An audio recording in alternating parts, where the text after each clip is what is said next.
करना, ये सब कुकर्म उनके द्वारा होता था। पिता घर से बाहर निकाल दिए, 3-4 दिनों तक इधर उधर भूखे पड़ते रहे। लेकिन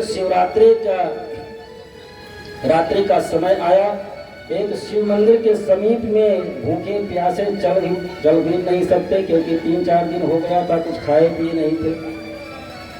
भक्त लोग भगवान शिव का पूजन किए, जब सब भोग प्रसाद ला रहे थे तो ये पड़े देख रहे थे कि सब पूजन करके चले जाएंगे तो थोड़ा बहुत प्रसाद तो छोड़ ही जाएंगे, और प्रसाद छोड़ेंगे वही हम अपना पा लेंगे। लेकिन जो भक्त आए थे शिवरात्रि के दिन भगवान का भोग लगाए और भजन कीर्तन करते करते बहुत काफी रात बीत गई, तो कुछ लोग वहीं पर सो गए। जो दीपक मंदिर में जल रहा था वो भी टिमटिमा रहा था, वो भी बुझने वाला था। तो इसको भूख लगी हुई थी, ये भूख के मारे तड़फड़ा रहा था। लेकिन अब दीपक भी बुझने वाला, कुछ दिखाई न पड़े, तो अपने कपड़े को फाड़ करके दीपक में लगाया, दीपक को तेज किया, और जो प्रसाद था भगवान शिव का वो प्रसाद उठाया, और जब मंदिर से बाहर निकलने लगा तो किसी को इसका पैर लगा तो सब जाग गए, और चोर चोर का हल्ला हुआ। सभी लोग इसको पीट पीट करके मार दिए, लेकिन हाथ में प्रसाद था तो थोड़ा सा भगवान शिव का प्रसाद मुख में चला गया। यमराज के दूत लेने के लिए आए, और यमराज के दूत लेने के लिए आए उसके पहले भगवान शिव के गढ़ पहुंच गए। भगवान शिव के गढ़ों ने कहा कि अब ये नरक में नहीं जा सकता।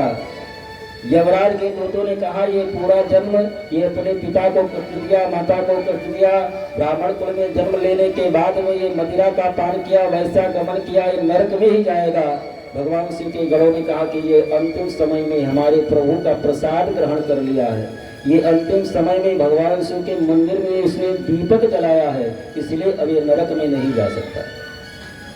भगवान शिव के गढ़ उस ब्राह्मण बेटे को छुड़ा लेकर के गए, और वही अगले जन्म में कुबेर हुए, जो भगवान शिव के परम प्रिय मित्र।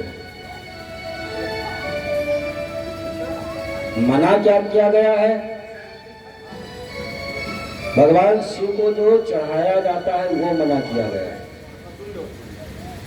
भगवान शिव को जो चढ़ाया जाता है वो मना किया गया है। वो खाओगे तो बौरा जाओगे, पगला जाओगे।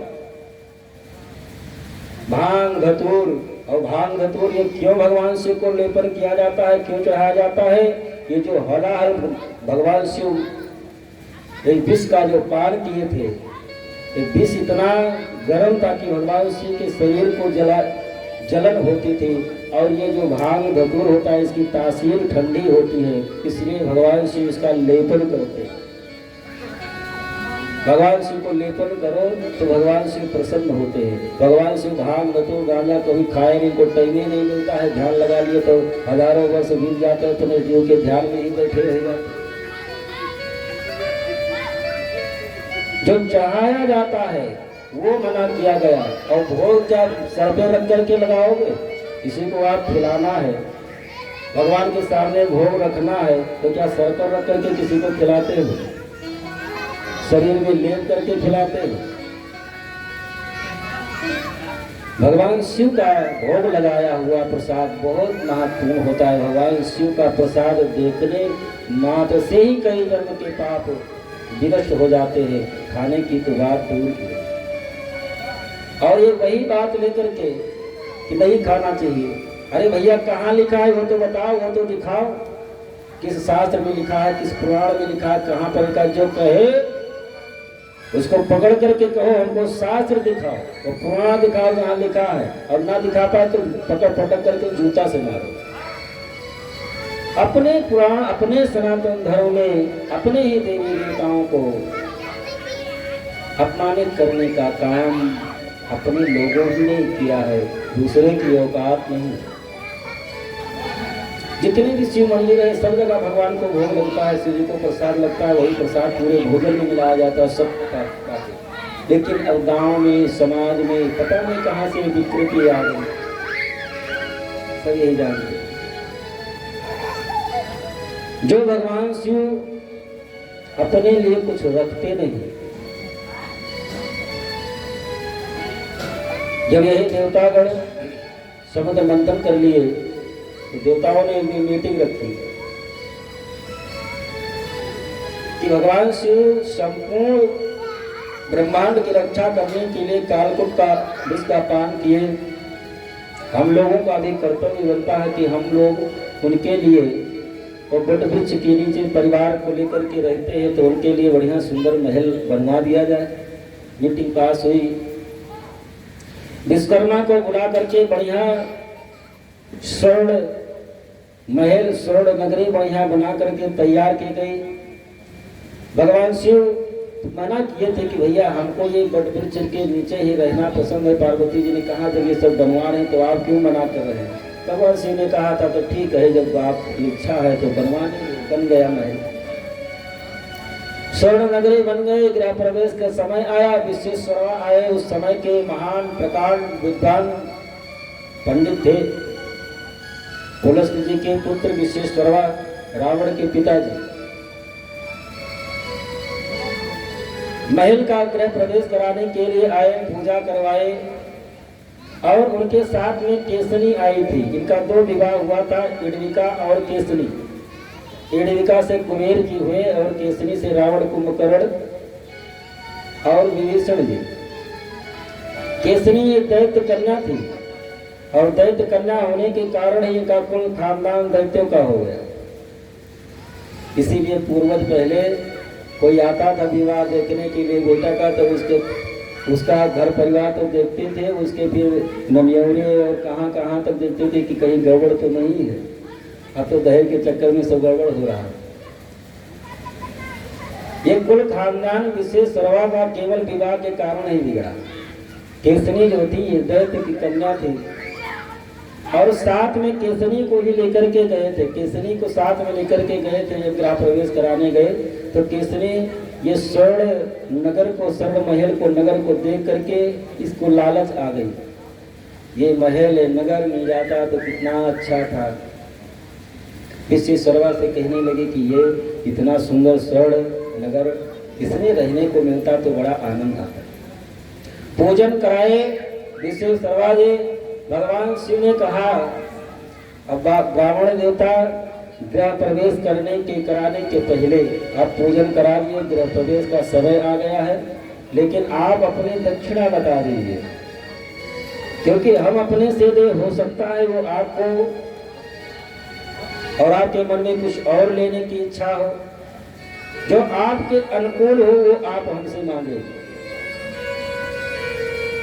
तो केसनी जिद कर बैठी कि यही महल मांग लो, यही नगर, स्वर्ण महल, ये नगर यही भोले बाबा से मांग लो। विश्वेश्वरवा ने कहा कि जिस महल का हम गृह प्रवेश कराने के लिए आए हैं वो अभी इसने प्रवेश ही नहीं किए और हम मांग लें पहले। अरे पंडित जी आपके घर का जिस घर का गृह प्रवेश कराने आए और दक्षिणा में वही घर मांग लें तो फिर कैसे लगेगा। लेकिन केसनी जब जिद की तो विश्वेश्वरवा ने कहा बाबा जब देना ही चाहते हैं तो ये महल ही हमको दक्षिणा में दे दो। भगवान शिव ने कहा तथास्तु, दे दिए। भगवान शिव वो स्वर्ण नगर, स्वर्ण महल दे दिए। पार्वती जी से भगवान शिव ने कहा देवी, जब हमारे आपके किस्मत में महल में रहना लिखा ही नहीं है, हमको आपको इसी वट वृक्ष के नीचे ही रहना लिखा है, तो फालतू में ही आप जिद कर रहे थे कि महल बनवा लो। अब देखो जब नहीं लिखा था पंडित जी ले गए, पार्वती जी को क्रोध आया कि भले ही नगर आप दे दिए लेकिन इस नगर को जलाऊंगी अभी। तो भगवान शिव जब हनुमान जी के रूप में राम जी की सेवा करने के लिए आ रहे थे तो पार्वती जी ने कहा कि मैं भी आपके साथ में चलूंगी। तो हनुमान जी की पूंछ पार्वती जी की शक्ति है, जितना भी काम करते हैं श्री हनुमान जी महाराज पूंछ से ही करते, क्योंकि वो शक्ति थी। और जलाने का काम तो भगवान शिव अपने पास कुछ नहीं रखते। उनके दरबार में जो आता है वो हर प्रकार से सुखी संपन्न हो जाता है, लेकिन वो अपने परिवार के साथ में बटवृक्ष के नीचे ही निवास करते हैं। श्री सुखदेव जी महाराज कहते हैं कि राजन भगवान शिव कालकूट विस्तार करके संपूर्ण ब्रह्मांड की रक्षा किए और उसके बाद में पुनः समुद्र मंथन प्रारंभ होता है। ममंतो तरसा सिंधु अविर्धानी ततो भवत्। पुनः जब समुद्र मंथन प्राप्त हुआ, कामधेनु गौ निकले। कामधेनु गौ जो अग्निहोत्री ब्राह्मण थे, जो हवन करने वाले पूजन करने वाले ब्राह्मण थे, उन ब्राह्मण ऋषियों को कामधेनु गौ दे दी गई। उच्च श्रवा घोड़ा निकला जो श्वेत रंग का था, राजा बलि को प्रदान कर दिया गया। और ऐरावत हाथी निकली जो देवताओं के राजा हैं इंद्र, उनको प्रदान कर दी गई। अप्सराएं कल्प वृक्ष निकले हुए अपने आप ही स्वर्ग को चले गए। इसके बाद में स्वयं लक्ष्मी जी का प्रादुर्भाव होता है। लक्ष्मी जी को देख करके सब चाहते हैं, लक्ष्मी जी को वरमाला लेकर के निकली, सब चाहते हैं कि हमारे ही गले में वरमाला डाल दे। लेकिन लक्ष्मी जी ने कहा जो काम क्रोध मद लोभ ईर्ष्या सबका परित्याग कर चुका होगा, मैं उसी के गले में वरमाला डालूंगी। क्योंकि लक्ष्मी जी जहां पर शांति रहती, जहां पर सौहार्द रहता, जहां पर प्रेम रहता, वहीं पर लक्ष्मी जी निवास करती है, नहीं तो छोड़ करके चली जाती। जिस घर में पति पत्नी की आवाज, लड़ाई झगड़े की आवाज घर के बाहर आता है, उस घर में लक्ष्मी जी नहीं टिकती, चली जाती। जिस घर में माताएं बहनें क्रोध के मारे बर्तन पटकती हैं, उसकी आवाज घर के बाहर आता है, उस घर में लक्ष्मी जी नहीं टिकती, चली जाती। एक सेठ जी थे। सेठ जी स्वप्न में देखे कि लक्ष्मी जी आए हैं और लक्ष्मी जी कह रही हैं कि कल हम तुम्हारे घर को छोड़ करके चली जाओगे। सेठ ने कहा कि आप हमको छोड़ करके चली जाएंगे तो हम तो दरिद्र हो जाएंगे, भिखारी हो जाएंगे। तो लक्ष्मी जी ने कहा कि इसमें मैं क्या कर सकती हूँ, जब तक समय था हम आपके घर में रही, लेकिन अब हमको जाना है। तो सेठ प्रार्थना करने लगा। तो सेठ से लक्ष्मी जी ने कहा कि ठीक है, मैं जाते जाते तुमको एक वरदान दे करके जाऊंगी, जो मांगना चाहते हो मांग लो। तो सेठ ने कहा कि अब आप जा ही रही हैं, हमको दरिद्र हो ही जाना है, एक वरदान देने के लिए आप कह रहे हैं, तो थोड़ा सोचने समझने के लिए आप समय दें। लक्ष्मी जी ने कहा ठीक है। सुबह हुई, सेठ बैठा हुआ था, चेहरा लटका हुआ था। घर परिवार वाले बेटे बहू सब आए, पूछने लगे क्या बात है, इतना उदास क्यों हो। सेठ ने कहा कि रात में लक्ष्मी जी स्वप्न में आई और वो कह करके गई है कि वो हमको छोड़ करके जाने वाली है, छोड़ करके चली जाएगी। और एक वरदान देने के लिए कह करके गई है कि जाते समय एक वरदान दे करके जाऊंगी। किसी ने कहा कि ये फैक्ट्री मांग लो, किसी ने कहा हीरा मणि जेवरात मांग लो, किसी ने कहा कि गाड़ी घोड़ा बंगला मांग लो, किसी ने कुछ कहा, किसी ने कुछ कहा। लेकिन उनकी जो सबसे छोटी बहू थी वो कुछ नहीं बोली।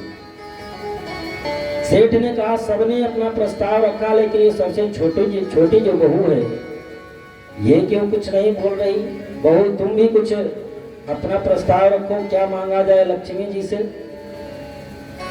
तो बहू ने कहा यदि आपको मांगना ही है लक्ष्मी जी से, तो लक्ष्मी जी से सुमति मांग लो। तो घर वालों ने कहा कि सुमति लेकर के क्या करोगे, खाओगे, पहनोगे, ओढ़ोगे, बिछाओगे, सुमति लेकर के करोगी क्या। सेठ ने कहा नहीं, बहू ठीक कह रही है। लक्ष्मी जी आई, सेठ से कहीं कि जो मांगना चाहे तो एक वरदान मांग लो। सेठ जी ने कहा माता जी हमको कुछ नहीं चाहिए, यदि आप देना ही चाहती हैं तो हमको सुमति प्रदान करें। लक्ष्मी जी ने कहा कि ये तरीका आपको किसने बताया? हमारी छोटी बहू ने। लक्ष्मी जी ने कहा कि हम अब तुम्हारे घर को छोड़ करके जाएंगे ही नहीं। क्यों? क्योंकि जहाँ सुमति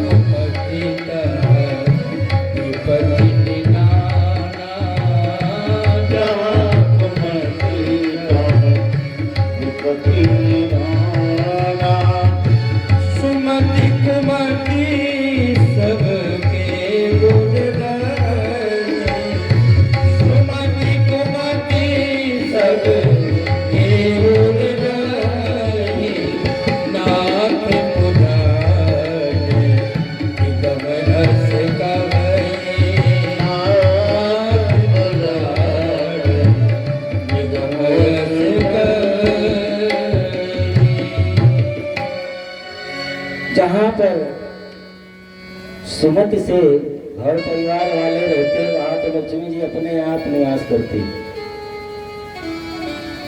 और जहाँ कुमति है, भाई भाई को नहीं देखना चाहता, बाप बेटे को नहीं देखना चाहता, सास बहू को नहीं देखना चाहती, जहाँ पर कुमति है लक्ष्मी जी अपने आप छोड़ करके चली जाती।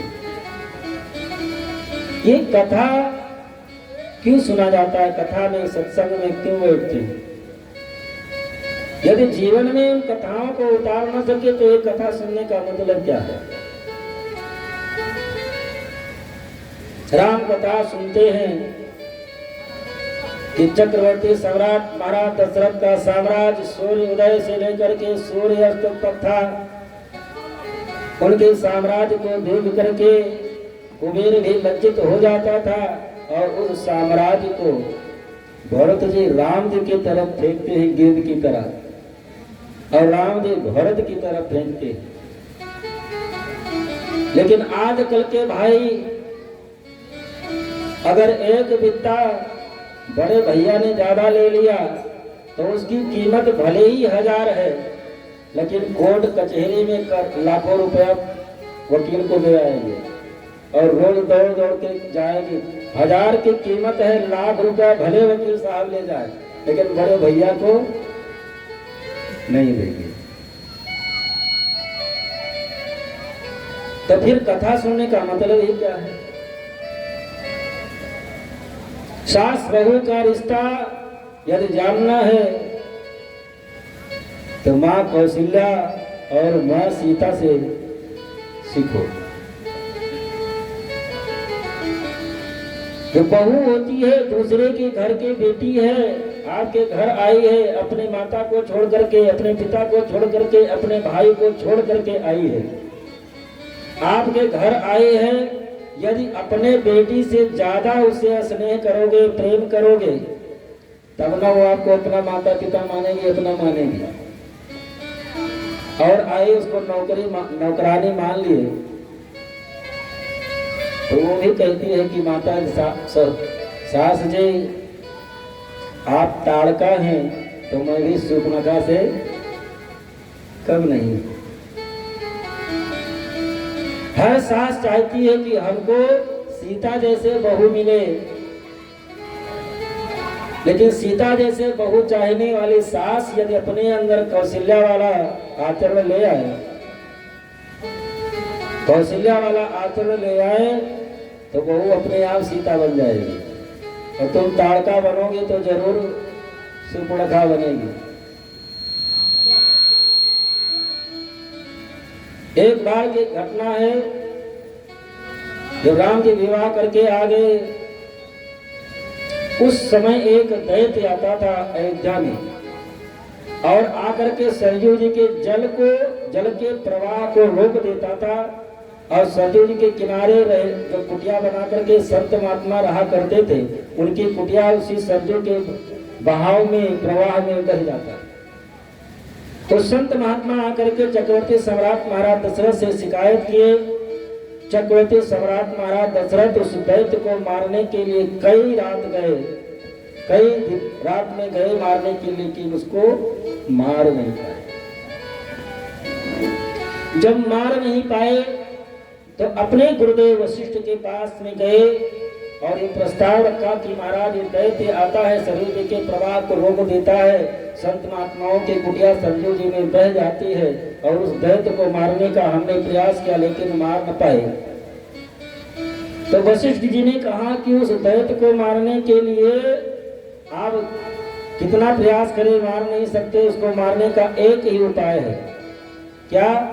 वो रात में 12 बजे जिस समय आता है और रात में 12 बजे उसी समय तुम्हारी जो बड़ी बहू है वो अपने हाथ से दीपक को बुझाए, वो अपने हाथ से दीपक को बुझाए और उसी समय आप उस दैत्य के ऊपर बाण का प्रहार करें, तब उसको आप मार पाएंगे।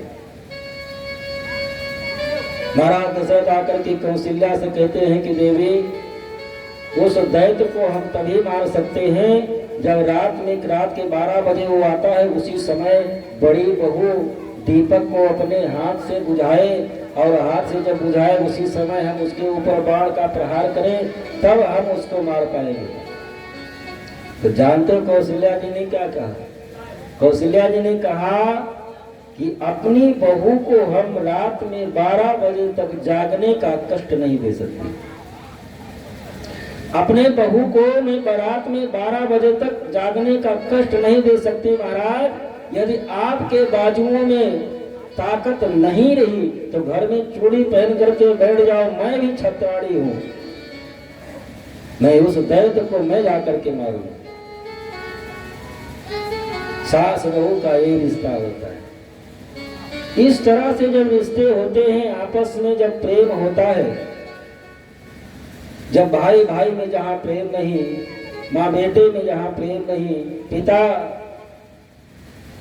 और बेटे में प्रेम नहीं, तो वहां पर भगवान क्या, लक्ष्मी क्या, कोई नहीं टिकता। वहां पर केवल दरिद्रता ही आती है। वहां पर केवल कष्टमय जीवन ही रहने वाले लोग कष्टमय जीवन ही व्यतीत करते और सुख का अनुभव कर ही नहीं सकते।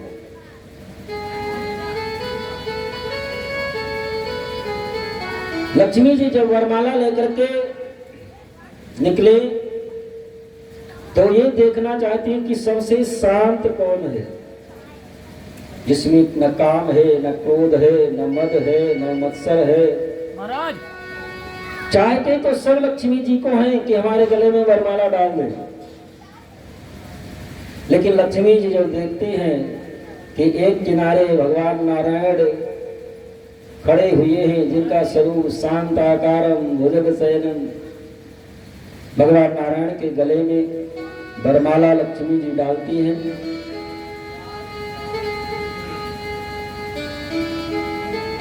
लक्ष्मी जी भगवान नारायण को प्राप्त हुई। इसके बाद में धन्वंतरी जी महाराज मदिरा निकला। मदिरा के बाद में मदिरा को भगवान ने रिजर्व में रख लिया।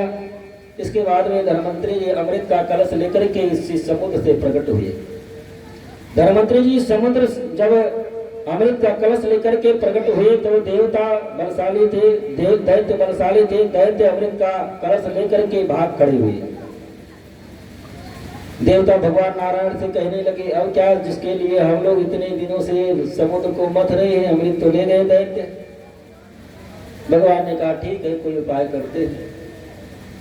भगवान नारायण विश्व मोहिनी का रूप धारण करके, मोहिनी का रूप धारण करके दैत्यों के सन्मुख आए। अपनी तरफ विश्व मोहिनी को आते देख दैत्यों ने जो आपस में लड़ रहे थे, अमृत का कलश छीन तो ले गए दैत्य, लेकिन वो आपस में ही लड़ रहे हैं। क्यों? अहम पूर्वम ना तुम ना तुम प्रभु। वो कहते सबसे पहले हम पिएंगे, वो कहता सबसे पहले हम पिएंगे। सबसे पहले पीने के चक्कर में ही अभी तक वो पी नहीं पाए। आपस की लड़ाई तीसरे को फायदा पहुंचाती है, आपस की लड़ाई तीसरे को ही फायदा देती है, वो तीसरा ही उसका लाभ लेता है।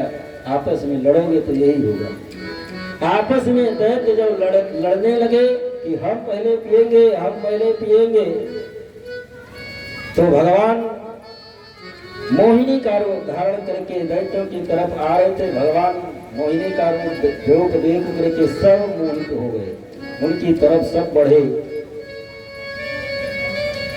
और दैत्य कहने लगे कि ऐसा रूप ऐसा सौंदर्य तो आज तक होके देखा ही नहीं।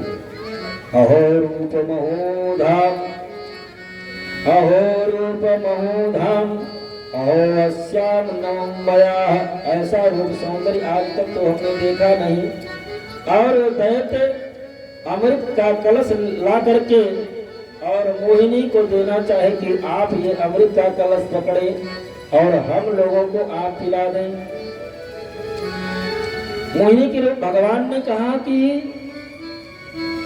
आप कश्यप नंदन हो, इतने मूर्ख हो कि इतना भी ज्ञान नहीं है कि जिस स्त्री को तुम जानते नहीं उस पर विश्वास कर बैठे। कथम कश्यपा कश्यपादाय मयि संगताः विश्वासं पंडितो जातो कामनी सुनायति याति। एक ऐसी स्त्री पर जिसको तुम जानते भी नहीं हो उस पर तुम विश्वास कर बैठे, वो भी साधारण किसी के पुत्र नहीं हो, कश्यप नंदन हो तुम लोग। दैत्यों ने कहा कि हमको पूर्ण विश्वास है कि आप हमारे साथ में छल नहीं करेंगे, हमको पूर्ण विश्वास है और आप हमको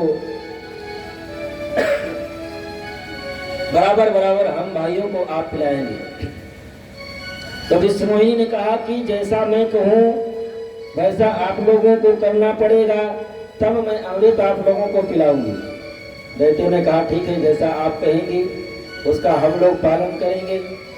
तो मोहिनी ने कहा कि एक पंक्ति में दैत्य बैठ जाए और एक पंक्ति में देवता बैठ जाए। एक पंक्ति देवताओं की लगी, एक पंक्ति दैत्यों की लगी। तो जो मदिरा निकला था उसको वो भी कलश भगवान हाथ में लिए, अमृत का कलश भी हाथ में लिए और देवताओं को अमृत पिलाने लगे। दैत्यों से कहे कि ऊपर ऊपर गाढ़ा गाढ़ा ऊपर का जो ये पतला पतला है पानी वाला हिस्सा पहले देवताओं को पिला दे, तो नीचे वाला गाढ़ा वाला हिस्सा है फिर आप लोगों को पिलाती है। और दैत्य मोहित हो चुके, दैत्यों ने कहा जैसी आपकी इच्छा। देवताओं को भी मोहिनी जब अमृत का पान कराने लगे, एक सर्वभानु नाम का दैत्य था, वो इस बात को उसका थोड़ा सा आभास हुआ, सूर्य चंद्रमा के बीच में जाकर के बैठ गया।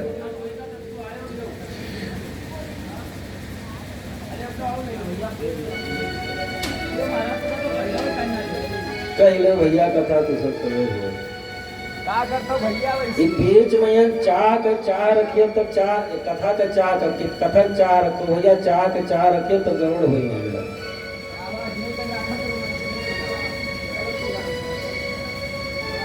दो चाह के बीच में न यारे हुई यारे कोई न वारे कोई, एक ही चीज चाह। चाह के चाह में कथा की चाह खत्म हो जाती है।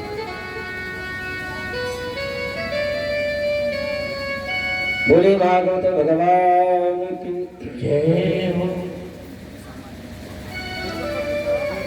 भगवान देवताओं को अमृत पिलाने लगे। सूर्य और चंद्रमा के बीच में सर्वभानु नाम का दैत्य आकर के बैठ गया। सब देवताओं को अमृत भगवान पिला दिए। सूर्य चंद्रमा भगवान नारायण को इशारा की, ये बीच में दैत्य आकर के बैठ गया। भगवान अपने चक्र सुदर्शन के द्वारा उसके सर के धड़ को अलग कर दिए। एक राहु हुआ, एक केतु हुआ, वो आज तक सूर्य चंद्रमा से ग्रहण के रूप में बदला लेता है।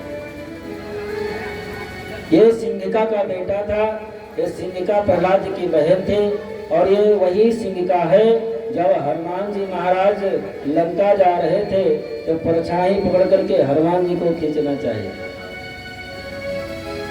ये सिंहिका के बेटा थे, और ये दो रूप में हो, क्योंकि अमृत पान कर चुके थे इसलिए इनकी मृत्यु न हुई।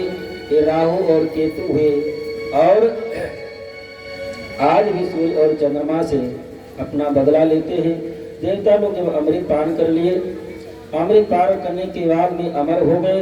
अब देवता लोग दैत्यों पर आक्रमण किए, और आक्रमण करने पर देवासुर संग्राम हुआ। कुछ ही दिनों में संपूर्ण दैत्यों को देवताओं ने परास्त कर दिया, मार दिया।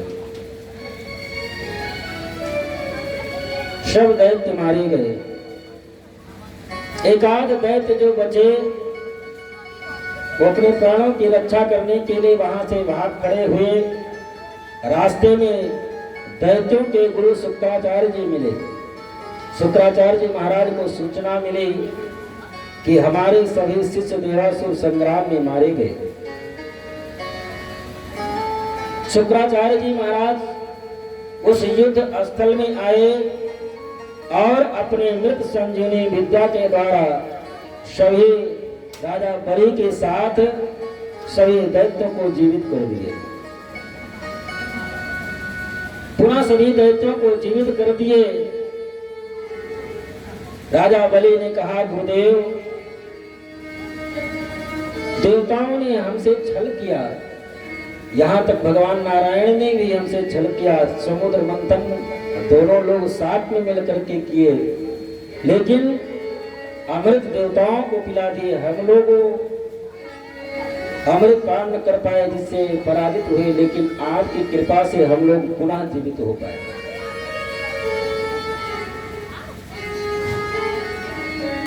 इसीलिए गुरु बहुत सोच समझ करके करना चाहिए, समर्थवान करना गुरु करना चाहिए। कोई दिक्कत परेशानी किसी प्रकार की धार्मिक पड़े, कम से कम गुरु आपके दरवाजे तक उस समस्या का निदान करने के लिए पहुंच सके। और ऐसे गुरु करने का क्या मतलब है, आप उससे मिलने के लिए जाए, वो आपसे 10 मिनट समय भी न दे सके। महाराज शुक्राचार्य जी को ये जब पता चला, शिष्य मारे गए, स्वयं आकर के सबको जीवन दान प्रदान किए। शुक्राचार्य महाराज ने कहा कि भले ही तुम लोग अमृत पान नहीं कर पाए हो, अमर नहीं हो पाए हो, लेकिन हम तुम लोगों को इतना सामर्थ्यवान बनाएंगे, इतना शक्तिशाली बनाएंगे कि भले ही देवता अमृत पान किए हैं, लेकिन उन देवताओं को तुम पराजित करोगे।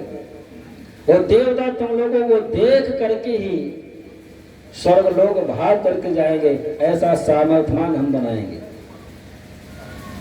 गुरु की यदि कृपा हो जाए, गुरु यदि कृपा कर दें, यदि गुरु सामर्थ्यवान है, तो शिष्य के लिए तीनों लोकों में कुछ भी असंभव है ही नहीं जो प्राप्त न कर ले।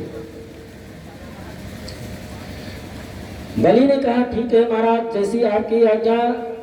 गुरुदेव शुक्राचार्य जैसे बताते जा रहे हैं, राजा बलि करता जा रहा है। राजा बलि से शुक्राचार्य जी ने कहा कि गौ ब्राह्मण संत की सेवा करना प्रारंभ कर दो। विश्व विजय यज्ञ शुक्राचार्य जी महाराज राजा बलि से कराए। यज्ञ जब संपन्न हो गया, शुक्राचार्य जी ने कहा कि अब आक्रमण कर दो, समय आ गया है। राजा बलि अपनी सेना के साथ में स्वर्ग पर आक्रमण कर दिए। देवता लोग अमृत पान किए थे, वो मर तो सकते नहीं, लेकिन इतना पीटे गए, इतना पीटे गए कि स्वर्ग छोड़ करके भाग गए। मरेंगे तो है नहीं। मान लीजिए मरना हो तो एक बार मारे मर गए, फुर्सत मिल गया, लेकिन यदि अमर है तो केवल पिटैया होना है, मरना तो है नहीं। अच्छे से इन लोगों की पिटाई हुई, स्वर्ग छोड़ करके सब भाग खड़े हुए। और यहां तक राजा बलि अतल वितल सुतल तलातल महातल तीनों लोगों पर अपना साम्राज्य जमा लिया गुरुदेव की कृपा से। यदि गुरुदेव मेहरबान तो चेला पहलवान। गुरु की कृपा से तीनों लोगों पर राजा बलि ने अपना साम्राज्य स्थापित कर लिया। इधर एक दिन जो देवताओं की माता है अदिति, ये महर्षि कश्यप से निवेदन करने लगी। पिता तो दोनों के एक ही है कश्यप, केवल दिति और अदिति, दिति की सब दैत्य और अदिति के देवता। अच्छा ऐसा नहीं है कि दैत्य और देवता और मानव इनका शरीर अलग अलग होता है ना, शरीर में कोई अंतर नहीं है। यहाँ देवताओं के शरीर ऐसा है, जो दैत्य है इनका आगे पीछे पूंछ लगी रहती है, इनका कुछ शरीर अलग होता है ना, एक ही जैसे होते। अंतर क्या होता है? स्वभाव का, केवल स्वभाव का अंतर होता है। बाकी देवता दैत्य मानव में कोई अंतर नहीं होता। देवता मानव किसको कहते हैं? जो भगवान राम इस धरातल पर आकर के जो कार्य करके गए, जो धर्म की स्थापना करके गए, वही मानव का धर्म है। प्रातः काल उठ के रघुनाथा माद पिता गुरु ना वही माता। सुबह उठ करके सबसे पहले अपने माता पिता को प्रणाम करना, अपने बड़ों को प्रणाम करना, गुरुदेव को प्रणाम करना, पिता की आज्ञा मान करके फिर कार्य में लग जाना। क्योंकि शास्त्र में ऐसा लिखा है कि यदि बेटा युवा हो जाए, बेटे के कारण कभी पिता के आंखों में आंसू आ जाए, तो उस बेटे को नरक में भी ठिकाना नहीं मिलता। तो मानव का जो कर्तव्य है, जो भगवान राम ने जो कृत्य किया, वही मानव का कर्तव्य है। और दैत्य किसको कहते हैं? माँ नहीं, मात पिता नहीं देवा, और साधु से करवावही सेवा, जाने से निश्चर सब प्राणी। अब इसी में गिनती कर लो कि हम कौन वाले कैटेगरी में आते हैं, हम किस कैटेगरी में आते हैं। बाकी देवता दैत्य कोई अलग से नहीं है। भगवान इस धरातल पर अवतार लेने का कारण यह नहीं कि रावण को मारने आए, कंस को मारने आए, हिरणाक्ष को मारने आए, हिरण्यकश्यप को मारने आए ना। तो परमात्मा चाहे तो मृत विलास सृष्टि में हो, जितनी देर में पलक उठती है गिरती है, उतनी देर में ही संपूर्ण सृष्टि को समाप्त कर सकता है। तेल को मारने के लिए आने की क्या जरूरत है? परमात्मा रावण को नहीं, रावणत्व को समाप्त करने के लिए धरातल पर आना पड़ता है। जो रावण की प्रवृत्ति है उसको समाप्त करने पर के लिए परमात्मा को आना पड़ता है। धर्म की स्थापना करने के लिए आता कि मानव का कर्तव्य क्या है, मानव का धर्म क्या है।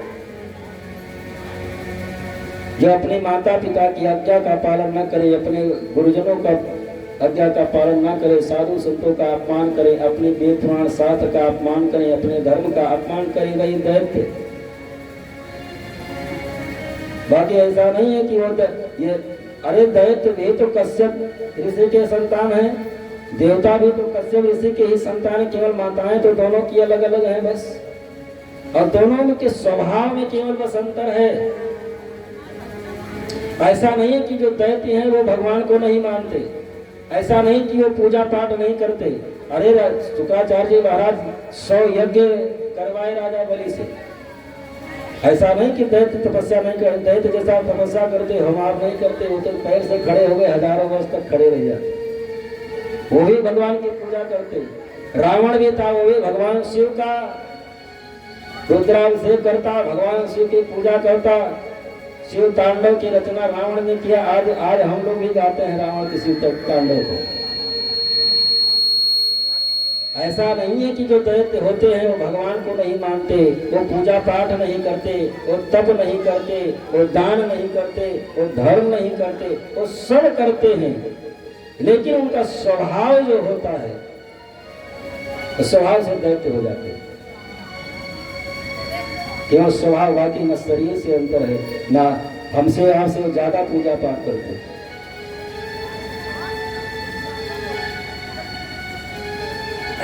अदिति आकर के महाराज कश्यप से प्रार्थना करती है कि देवता भी आप ही के पुत्र हैं, दैत्य भी आप ही के पुत्र हैं, ये दोनों ही आप ही के अंग हैं। मैं ये नहीं चाहते कि ये दोनों भाई आपस में लड़ें, एक दूसरे को कष्ट पहुंचाएं। यथा तारे पुनः साधौ प्रपत्तिरेर्ममात्मजाः तथा विदेहि कल्याणं धिया कल्याणकृतम्। अदिति ने कहा कि मैं दोनों का कल्याण चाहती हूँ, देवताओं का भी और दैत्यों का भी। लेकिन इस समय जो दैत्य के राजा बलि हैं वो तीनों लोकों पर अपना साम्राज्य स्थापित कर चुके हैं, और हमारे जो पुत्र हैं देवता, उनका स्वर्ग भी छीन गया है। बेचारे किसी तरह से अपने प्राणों की रक्षा गुफाओं में छुप करके कर रहे हैं।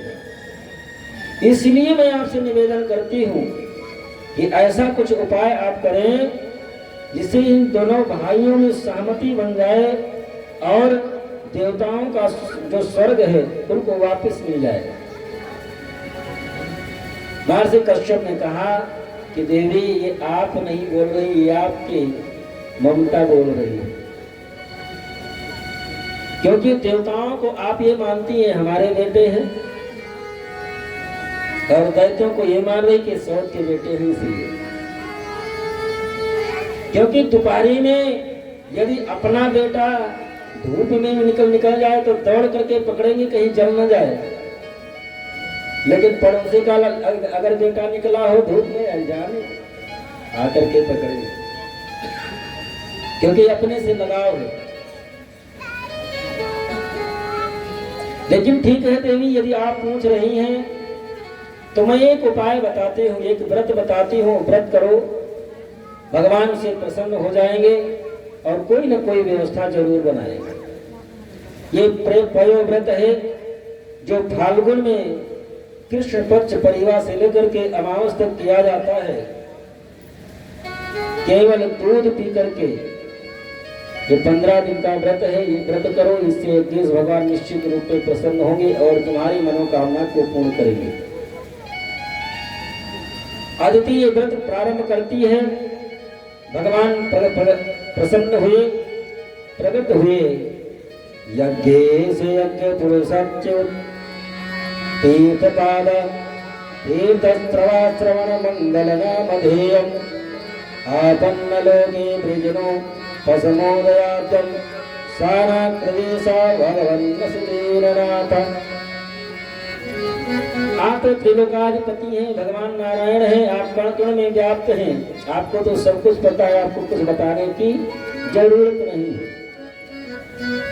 आप कुछ ऐसा उपाय करें जिससे दोनों भाइयों में सामंजस्य बन जाए और हमारे पुत्रों को उनका साम्राज्य वापस मिल जाए।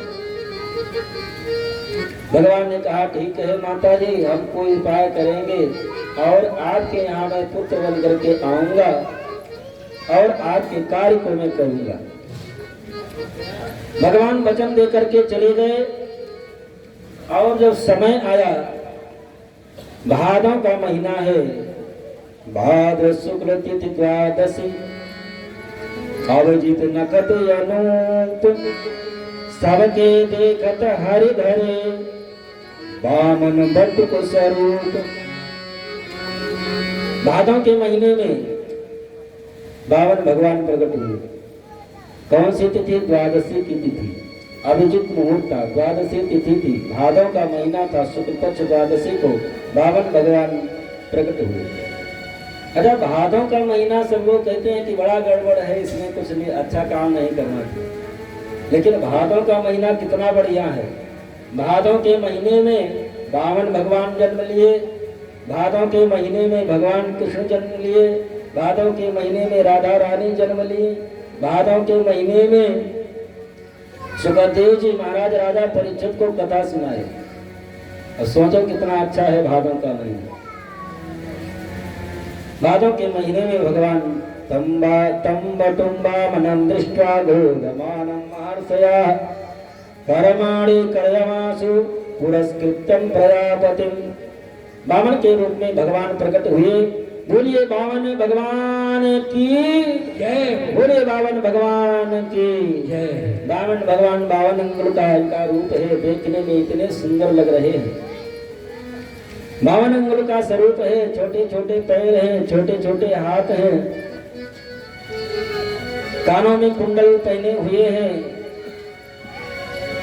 52 भगवान के आंख इतनी सुंदर है। 52 भगवान के बाल इतने सुंदर है। श्री सुखदेव जी महाराज राजा परीक्षित से कहते हैं कि ये रूप और सौंदर्य आंखों से अपने हृदय में उतारो, देखो तो 52 भगवान का जो स्वरूप है कितना सुंदर है। छोटे छोटे बाल स्वरूप में 52 अंगुल के 52 भगवान। बाल इतने काले इतने घुंघराले हैं कि लगता है कि जैसे भावरे एक दूसरे को पकड़ करके लटके हुए हैं। भावरे जैसे एक दूसरे को पकड़ करके लटके हुए हैं। इतने काले घुंघराले बाल हैं 52 भगवान के। 52 भगवान के रूप और सौंदर्य को देख करके तीनों लोगों के लोग वशीभूत हो गए। यज्ञोपवीत संस्कार का समय आया। बृहस्पति जी महाराज आकर के 52 भगवान को ब्रह्मसूत्र धारण कराए। कश्यप जी आकर के 52 भगवान को मेखला धारण कराई। चंद्रमा आकर के 52 भगवान को पलाश दंड जो यज्ञोपवीत के समय धारण कराया जाता है, चंद्रमा आकर के धारण कराए। अदिति माता आकर के 52 भगवान को लंगोटी कोपिन धारण कराती है। जो 10 दिशाएं हैं वो सब मिलकर के भगवान को छाता लेकर के आकर के प्रदान करते हैं। और ब्रह्मा जी स्वयं आते हैं। ब्रह्मा जी 52 भगवान को अपना कमंडल प्रदान करते हैं। सप्तऋषि आए। सप्तऋषियों ने मिलकर के 52 भगवान को कुशा प्रदान की। सरस्वती जी स्वयं आई। सरस्वती जी आकर के 52 भगवान को रुद्राक्ष की माला धारण कराती हैं। और भिक्षा पात्र श्री कुबेर जी आकर के प्रदान करते हैं। और उस भिक्षा पात्र में स्वयं पार्वती मैया आकर के भिक्षा प्रदान करती। भिक्षा पात्र में जो भिक्षा मिली 52 भगवान गुरुदेव बृहस्पति को ले जाकर के समर्पित किए। गुरुदेव बृहस्पति ने कहा इतने भिक्षा से काम नहीं चलेगा, तो स्वर्ग का साम्राज्य चाहिए, तीनों लोगों का साम्राज्य चाहिए दक्षिणा में, इतने से काम नहीं चलेगा। तो हमारे पास तो है नहीं, राजा बलि के पास में है, उनसे मांग करके लाओ हमको दो। 52 भगवान का यज्ञोपवीत संस्कार हुआ। और 52 भगवान का इतना सुंदर स्वरूप है। अब एक हाथ में कमंडल है, एक हाथ से छाता पहने हैं, बढ़िया सुंदर चोटी बांधे हुए हैं। और पैर में छोटे छोटे पैरों में छोटे छोटे कड़ाऊ पहने हैं। कमर में कोपिन धारण किए हुए हैं। अब राजा बलि जहाँ पर यज्ञ कर रहा था 100वां यज्ञ, उस यज्ञशाला के तरफ चल पड़े। शीश जटा तनु श्याम सुहावन की कटिकोपीन मेखला पान, ऐसा सुंदर स्वरूप है। आइए हम लोग 52 भगवान का दर्शन करते हैं। 52 भगवान चल पड़े राजा बलि के यज्ञशाला के। बलि को चलन चले त्रिलोकी, बलि को चलन चले त्रिलोकी, पूजा बनाई छोटी, पूजा बनाई छोटी, बलि को चलन चले त्रिलोकी, बलि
यज्ञशाला के समीप में बावन भगवान जब पहुंचे, राजा बलि दूर से ही बावन भगवान को देखा और गुरुदेव शुक्राचार्य से कहने लगा कि देखो तो हमको लगता है ये सूर्य या चंद्रमा ही बटुक बालक ब्राह्मण बालक बन करके आ रहे हैं, क्योंकि इतना तेजवान ब्राह्मण तो आज तक हमने देखा ही नहीं। चढ़ोट का स्वागत करते हैं, लगता है कि स्वयं भगवान सूर्य या भगवान चंद्रमा है, तो ब्राह्मण रूप धारण करके हमारे यज्ञ को सफल करने के लिए आए हैं। शुक्राचार्य जी महाराज अन्य ब्राह्मणों को साथ में राजा बलि लिया, यज्ञशाला के बाहर निकल करके आया। स्वागतम ते नमस्तुभ्यं, स्वागतम ते नमस्तुभ्यं, ब्रह्माणि किं करवामि ते, ब्रह्मर्षि राम तपसाचान् मन्ये त्वैर्वपुर्धरम्। आपका स्वागत है ब्राह्मण देवता, आपका स्वागत है।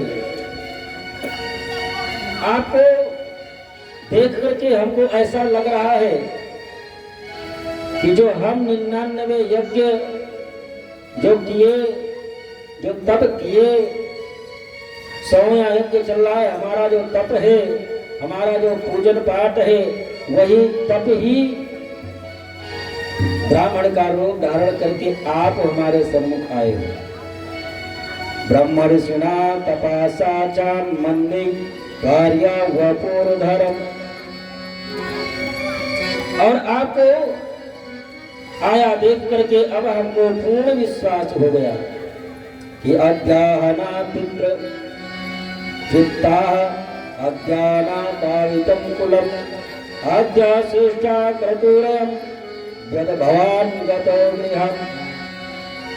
आपको देख करके अब हमको ये पूर्ण विश्वास हो गया कि हमारे जो पितृ हैं उनकी भी सदगति हो जाएगी और हमारा जो ये 100वां यज्ञ है वो भी पूर्ण हो जाएगा।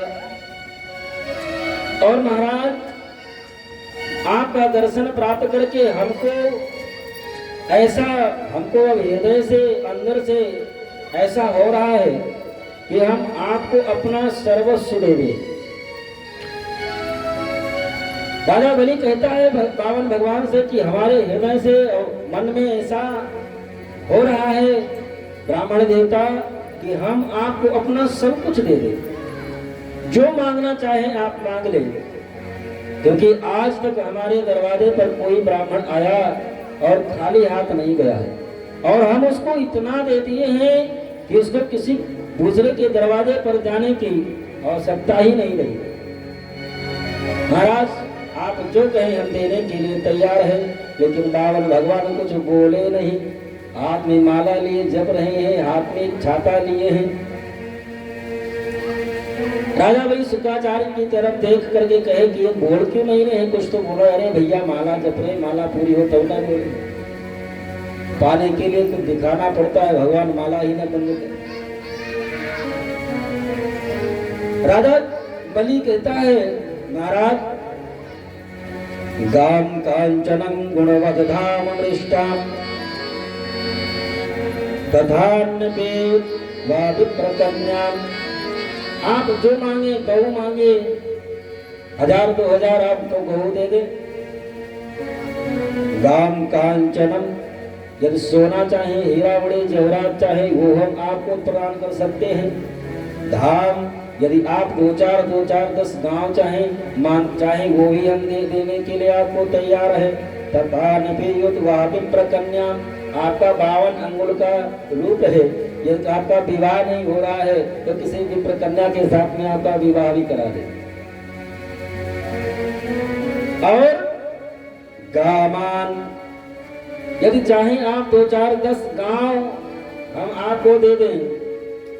समृद्धस्तुर्गान, घोड़े रथ सहित घोड़े चाहते हो वो भी आपको देने के लिए तैयार है। गजानवा, यदि हाथियों की आवश्यकता हो, हजारों की संख्या में आपको हाथियां दे दें।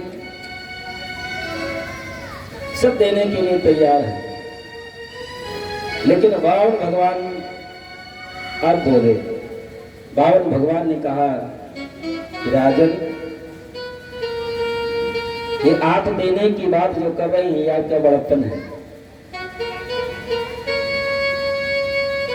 क्योंकि ये आपके ये जो धर्म कर्म है आपके पूर्वजों से आपको मिला है। आपके पर बाबा हिरण्याकश्यप महाराज, जिनका उद्धार करने के लिए स्वयं परात्पर पार्वती परमेश्वर परमात्मा नारायण को आना पड़ा। आपके बाबा के भक्ति के बारे में, प्रहलाद जी के बारे में कहना ही क्या। जिन प्रहलाद जी के आपके बाबा प्रहलाद की रक्षा करने के लिए स्वयं पूर्ण प्राप्त और पार्वती परमेश्वर परमात्मा को नरसिंह के रूप में अवतरित होना पड़ा। और आपके पिता विरोचन के बारे में कहना ही क्या।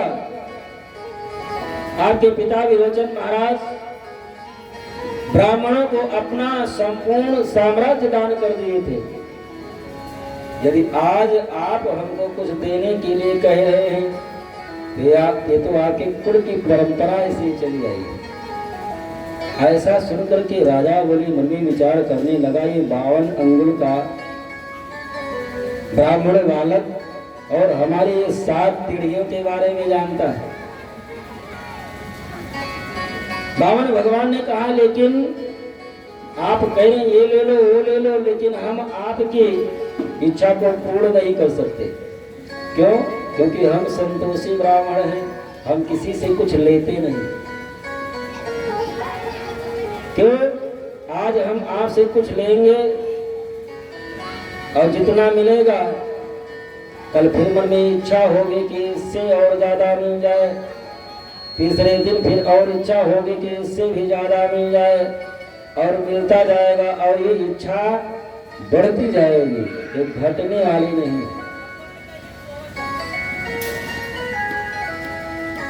एक बार नारद जी, एक उदाहरण बताएं। नारद जी पृथ्वी पर घूमने के लिए निकले, हमेशा निकला करते हैं संसारिक सुख दुख देखने के लिए। तो नारद जी एक चौराहे पर बैठे भिखारी को देखे। नारद जी को दया आ गई। नारद जी को दया आ गई, मन में विचार किए कि ये भिखारी कई वर्षों से मैं देख रहा हूँ, इसी चौराहे पर बैठा रहता, दिन भर भीख मांगता, कुछ व्यवस्था इसकी करवा दो, ये अपना धंधा बिजनेस कर ले, सुखमय जीवन यापन करे। नारद जी उस भिखारी के पास में आए और भिखारी से कहे कि बेटा, दिन भर भीख मांगते, कितना मिल जाता है? उसने कहा, महाराज बस उतना मिल जाता है जिससे शाम को दाल रोटी चल जाए। कब से भीख मांग रहे हो? कब से मत पूछो, हमारे पिता बाबा पर बाबा, ये हमारे घर की परंपरा ऐसे चली आई है। ठीक है, तो मैं ये पत्र लिख करके दे रहा हूँ, ये पत्र ले जा करके कुबेर को दे देना, और कुबेर तुमको इतना धन संपत्ति दे देंगे, बुला करके कहीं पर धंधा बिजनेस कर लो। भिखारी ने कहा, ठीक है बाबा। नारद जी के द्वारा दिया गया पत्र और भिखारी लेकर के कुबेर के यहाँ पहुंच गया। कुबेर को पत्र दिखाया, नारद जी का लिखा हुआ पत्र देख करके ना कुबेर अपने पार्षदों से कहे कि इस भिखारी के कमंडल में जितना हीरा मणि जेवरात आ जाए भर दो। सेवक गए और उस भिखारी के खजाना खोले और भिखारी के कमंडल में भरते गए। खजाना खाली हो गया। सुबह से शाम हो गई, खजाना खाली हो गया, कमंडल भी खाली का खाली रहा। कुबेर के सेवक आकर के बताए, महाराज खजाना खाली, उसका कमंडल भी खाली है, भरा नहीं। ठीक है, सुबह दूसरा खजाना खोलो। दूसरा खजाना खोला गया। सुबह से शाम तक उस कमंडल में भरते गए, खजाना दूसरा भी खाली हो गया, कमंडल भी खाली का खाली रहा। तीसरे दिन भी वही क्रम चला। नारद जी भी उसी रास्ते से होकर के निकले, भिखारी दिखाई नहीं पड़ा। तो नारद जी मन में विचार किए, भिखारी को हम पत्र दिए थे, वो गया होगा कुबेर के यहाँ, धन लेकर के आया होगा, कहीं पर अपना धंधा बिजनेस कर लिया होगा, लेकिन कुबेर को चल करके धन्यवाद तो दे दूं। ऐसा सोच करके अलकापुरी नारद जी आ गए। कुबेर नारद जी को देख करके उनके चरणों में साष्टांग लेट गया। महाराज, किसी को भेजा करिए पत्र लिख करके, तो कम से कम सोच समझ करके भेजा करिए। क्या हुआ? अरे महाराज, आज हमारा तीसरा भी खजाना खाली होने वाला है, लेकिन उस भिखारी का अभी कमंडल ही नहीं भरा। महाराज, आपको पता है कि हमारे एक खजाने से तीनों लोगों के लोग हर प्रकार से सुखी समृद्ध हो सकते हैं। एक ही खजाने से तीनों लोगों के लोग हर प्रकार से सुखी समृद्ध हो सकते हैं, लेकिन आज तीसरा खजाना खाली होने वाला है और उसका कमंडल भी खाली का खाली। नारद ने कहा, बड़े अचंभे की बात है, चलो देखें। नारद जी आए, उस भिखारी से कहे, कमंडल भैया लाओ देखे तो इसमें कौन सा जादू है। नारद जी उसके कमंडल को हाथ में लिए, पलट करके देखे। नारद जी ने कुबेर जी से कहा कि आप इसके कमंडल को, तुम्हारे जैसे 1000 कुबेर आ जाएंगे तब भी नहीं भर पाएंगे। तुम्हारे जैसे 1000 कुबेर आ जाएंगे तब भी इसके कमंडल को नहीं भर सकते। क्यों? क्योंकि इसमें मानव की खोपड़ी लगा है नीचे। इस कमंडल के नीचे मानव की खोपड़ी लगा है। मानव की खोपड़ी कभी भरने वाली नहीं है। जिसके पास में 100 है वो 1000 की कामना करता है, 1000 वाला लाख की कामना करता है, लाख वाला करोड़ की कामना करता है, करोड़ वाला अरबों की कामना करता है, और जितना जिसके पास है उसको और ही कामना करता है। ये मानव की खोपड़ी कभी भरने वाली नहीं, कभी।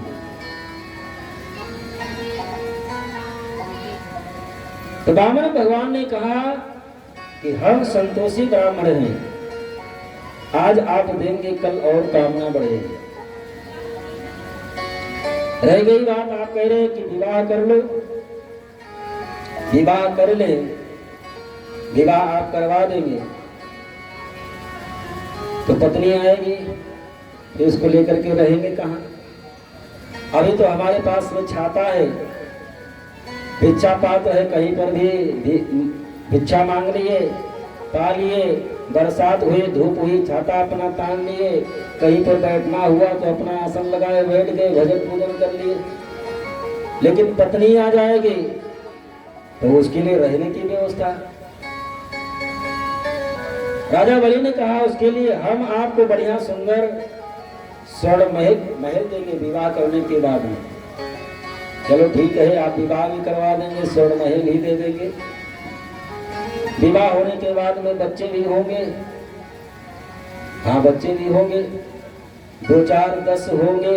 अब ये तो भगवान जाने कितने होंगे, उसमें एक आध मरेंगे भी, अब ये भी भगवान जाने कि मरेंगे कि जिएंगे।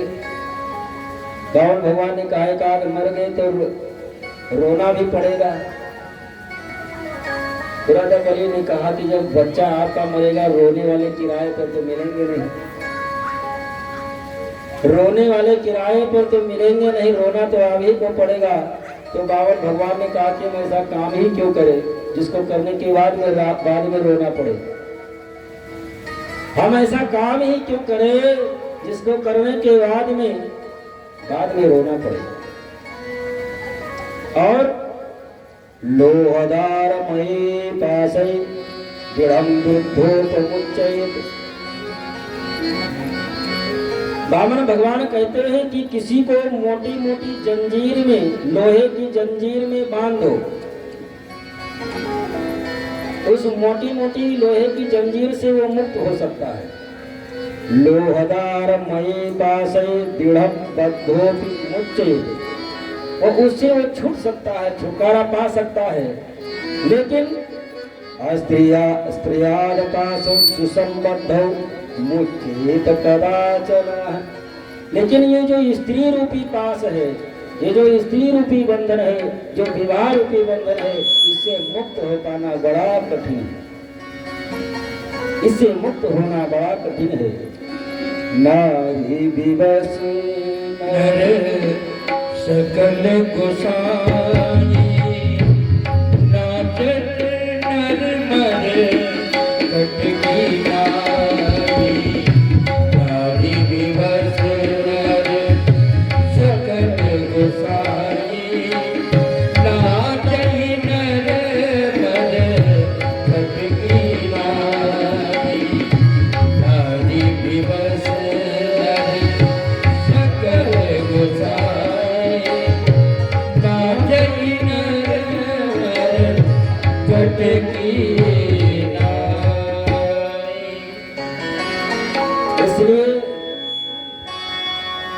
से कुछ चाहिए भी नहीं और इस सबसे हमको इस बंधन में पड़ना भी नहीं।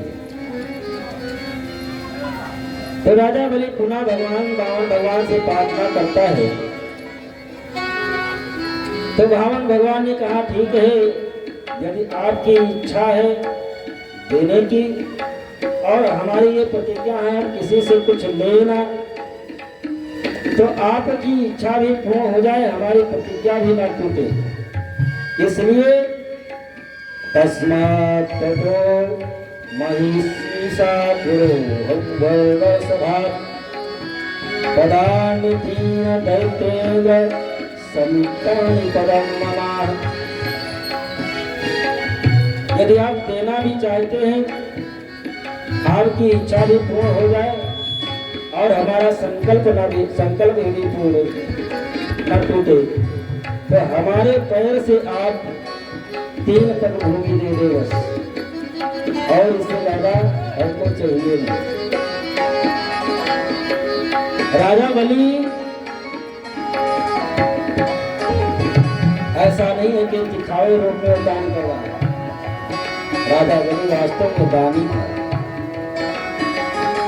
और वास्तव में एक बात बताएं, दान धर्म पूजा पाठ भगवत कथा साधु संतों की सेवा भगवान की कृपा से हो ही पाता है। ऐसा नहीं है कि जो धन है तभी धर्म होगा, धन है तभी भगवान की कथा हो पाएगी, उसके लिए भी इच्छा शक्ति चाहिए। एक सेठ था,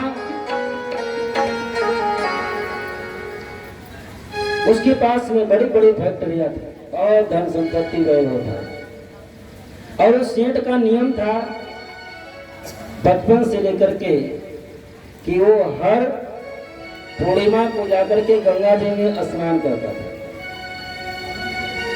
गंगा जी में स्नान करता था, लेकिन गंगा जी में जाकर के उस जगह स्नान करता था जहां पर कोई पंडा पुजारी ना मिले, क्योंकि पंडा पुजारी मिलेंगे तो कुछ देना पड़ेगा, तो दान करना पड़ेगा। क्योंकि जब स्नान करने के बाद में निकलो तो पहले ही कुसा पैती लेकर के पहुंच गए और संकल्प करा लिए तो देना ही पड़ेगा। तो घाट से दूर स्नान करता था और ऐसा करते करते उसकी उम्र बीत गई, वृद्धा अवस्था आ गई थी। भगवान नारायण मन में विचार किए कि ये गंगा जी स्नान करते करते इसका जीवन व्यतीत हो गया, लेकिन गंगा स्नान करने के बाद में कभी ये दान नहीं किया, जबकि शास्त्र का ऐसा नियम है कि गंगा जमुना सरस्वती त्रिवेणी जो तीर्थ नदियां हैं, इसमें स्नान करने के बाद में यदि वहां पर रहने वाले पंडा पुजारी को कुछ दान दक्षिणा ना दिया जाए तो तीर्थ स्नान का 1% भी फल नहीं मिलता। ये तीर्थ नदियों में स्नान करने के बाद में वहां पर रहने वाले पंडा पुजारियों को यथाशक्ति दान करना चाहिए, तभी वो तीर्थ के स्नान का फल मिलता है। भगवान मन में विचार किए कि इसका जीवन व्यतीत हो गया गंगा स्नान करते करते, लेकिन आज तक कभी ये दान नहीं किया, मर जाएगा और उसको गंगा स्नान का फल भी नहीं मिलेगा। तो भगवान स्वयं पंडा का रूप धारण करके जो इस बार स्नान करने के लिए गया, तो भगवान पंडा का रूप धारण करके आ गए। घाट से दूर स्नान किया, कपड़ा पहन ही रहा था, तब तक भगवान पंडा का रूप धारण करके आ गए। अरे सेठ जी क्या है, तो दान वान करेंगे? कुछ लाए ही नहीं, दान क्या करेंगे? अरे संकल्प कर लीजिए, हम घर आकर के ले लेंगे। सेठ जी समझ गए कि ये आ गया है पंडा, तो बिना लिए मानेगा नहीं, तो ऐसा कुछ संकल्प करें कि ये मांगने ना आवे। ठीक है महाराज, 4 आने का संकल्प करा लो। 4 आने काहे को हमारे यहाँ मांगने के लिए आएंगे? ठीक है सेठ, 4 आने का भगवान संकल्प करवा दिए। सेठ घर आ गया और भगवान भी दूसरे दिन सुबह सुबह पहुंच गए। आवाज लगाई, अरे सेठ जी। सेठ जब समझ गया कि वही पंडा है, 4 आना लिए बिना मानेगा नहीं। सेठानी से सेठ ने कहा कि वो कल गए थे, एक पन्ना 4 आने का संकल्प करा लिया था, वो आया है लेने के लिए, बिना लिए मानेगा नहीं। एक काम करो, क्या हम मरने का बहाना करते हैं, तुम रोने का बहाना करो। 4 आने के चक्कर में सेठ मर गया। सेठानी रोने चिल्लाने लगी। अब पंडा बाबा आ गए, क्या हुआ सेठानी? कल गए थे गंगा स्नान करने, लगता है इनको ठंडी लग गई और अभी कुछ देर पहले ही ये शरीर छोड़ दिए। पंडा बाबा ने कहा कि अब शरीर छोड़ दिए तो बिना अंतिम संस्कार की कराए जा भी नहीं सकते, अब ऐसे जाए तो अपराध लगेगा। अब 4 आने के चक्कर में रिश्तेदार नातेदार सबको बुलाने में और अंतिम क्रिया करने की व्यवस्था बनाने में कई हजार खर्च हो गए। सेठ अब भी नहीं बोला। स्नान कराने के बाद में कफन में लपेट करके और टिट्टी पर लेकर के 4 कांधे उसको लेकर के शमशान घाट की तरफ चले, तब भी नहीं बोला। शमशान घाट लेकर के गए, चिता बनाई, चिता पर इसको लिटा दिया गया, अब भी नहीं बोला। ऊपर से लकड़ी रख दी गई, अब जलाने का नंबर है, सेठ अब भी नहीं बोला। भगवान सर की तरफ गए, सेठ क्या है, 4 आना देंगे कि जलवा दें? भगवान ने कहा कि 4 आना सेठ देंगे कि जलवा दें? सेठ ने कहा जलवा दो। भगवान कहे सेठ तुम जीते हम हारे, हम भगवान हैं, हमको पता है, जो मांगना चाहते हो मांग लो। सेठ ने कहा हमको मांगना जांचना कुछ नहीं है, वही 4 आना छोड़ दो बस।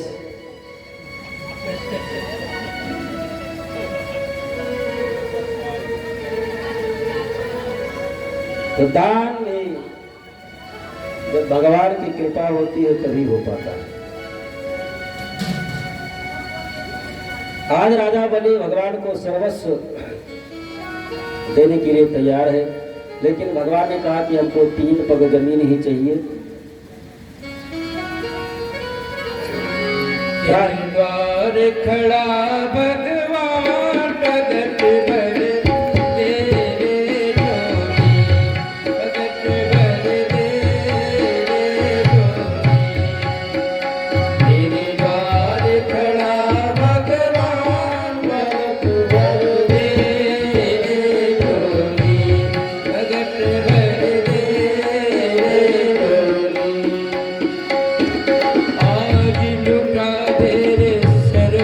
अपना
रावण देवता आपका 52 अंगुल का स्वरूप और छोटे छोटे पांव से 3 पग में कितना जमीन नाप लेंगे। रावण भगवान ने कहा कि बस उनको उतना ही चाहिए कि जिसमें अपना आसनी लगा करके संध्या पूजा कर सके, क्योंकि किसी के दरवाजे पर किसी जमीन पर बैठे तो कोई भगा नहीं सकता, लेकिन अपना निजी हो जाएगा तो उतनी ही की जरूरत है। ठीक है महाराज, जहां चाहो आप नाप लो। रावण भगवान ने कहा ऐसे थोड़ी ना लेंगे, तो संकल्प करके दीजिए। संकल्प मतलब पक्का रजिस्ट्रेशन। संकल्प मतलब पक्का रजिस्ट्रेशन। जब संकल्प की बात आई तो शुक्राचार्य जी महाराज वहीं खड़े थे। शुक्राचार्य ने ध्यान करके देखा कि ये इतनी देर से लेन देन की बात हो रही है, ये देने की बात कर रही, मना कर रहे, और लेने की भी बारी आई। 3 पग ही और 3 पग जमीन, वो भी बिना संकल्प के नहीं लेंगे। कुछ दाल में काला है जरूर। ध्यान धर करके देखे तो देखते क्या है कि त्रिलोकाधिपति भगवान नारायण ही। बलि से शुक्राचार्य जी ने कहा कि राजन, ये जो 3 पैर जमीन मांग रहे हैं, ये कोई साधारण ब्राह्मण कुमार नहीं है। 3 पग भूमि आप संकल्प करके देंगे, ये 2 ही पग में तीनों लोगों को नाप लेंगे। तीसरा पैर रखने के लिए जगह नहीं बचेगा और तुमको नरक में जाना पड़ेगा। संकल्प पूर्ण न करने के कारण आपको नरक में जाना पड़ेगा। ऐसे भैरोचनी साक्षात, अय विरोचन नंदन, ये साक्षात भगवान विष्णु रव्यया, ये भगवान विष्णु ही है। कश्यपा अदितिर्जात, ये महर्षि कश्यप और अदिति के यहाँ जन्म लेकर के देवानाम कार्य साधका है, देवताओं के कार्य साधने के लिए, कार्य को पूर्ण करने के लिए 52 रूप धारण करके तुम्हारे यहाँ मांगने के लिए आए। राजा बलि ने कहा कि गुरुदेव, आप ही हमेशा सत्मार्ग पर चलने की शिक्षा देते थे और आज आप हमको अधर्म पर चलने की बात कर रहे हैं। आप कह रहे हैं देने के लिए, कहने के बाद में अब आप कह रहे हैं इनको मना कर दूं। कैसे मना कर सकता? क्योंकि असत्य के समान तीनों लोगों में कोई पाप नहीं है। नहीं असत्य सन पाप, मैं कैसे मना कर सकता? शुक्राचार्य ने कहा भी संकल्प आप थोड़ी ना किए हैं। राजा बलि ने कहा हम संकल्प नहीं किए, लेकिन अपने वचन से हम कह तो चुके हैं देने के लिए। अब हम भले ही हमको नरक में जाना पड़े, यदि ये ब्राह्मण कुमार होंगे मैं संकल्प करके दूंगा, ब्राह्मण कुमार होंगे तो 3 पैर भूमि अपने पद से नाप लेंगे।